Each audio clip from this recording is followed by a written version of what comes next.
আমি যদি বলি বর্তমানে তোমাদের লাইফে যত ধরনের সমস্যা হচ্ছে লাইক ডিস্ট্রাকশন, অ্যাংজাইটি, প্রোক্রাস্টিনেশন এবং আরও অনেক কিছু, তুমি কি জানো এগুলো আগে থেকেই প্ল্যান করা কিছু মাস্টার মাইন্ড মানুষদের ধারা, যারা সবসময় তোমাদেরকে কন্ট্রোল করতে যায়। আর এই ট্র্যাপে তারাই বেশি পড়ে যারা আল্লাহর গাফেল বান্দা, যারা এই দুনিয়ার জীবনকে বেশি ইম্পর্টেন্স দেয়। আগের যুগে রোমান সাম্রাজ্যের মানুষেরা চাইতো যে মানুষের নজর রাজ্যের আসল উদ্দেশ্য থেকে যেন সরে যায়। এই জন্য আমাদের কি করা উচিত? তো তাদেরকে বলা হয়েছে মানুষদেরকে এন্টারটেনমেন্ট, ফুড আর মজ মাস্তিতে মাতিয়ে রাখতে, আর তাদের রাজ্যের আসল উদ্দেশ্য থেকে নজর তো সরবেই, এমনকি তারা নিজেকে নিয়ে চিন্তা করাও বন্ধ করে দেবে, আর তারা সব সময় তোমাদের কন্ট্রোলে থাকবে।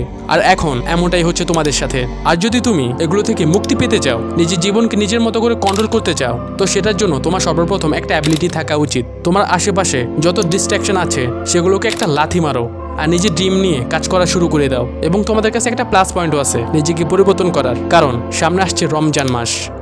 Let's create history together with 5SUG.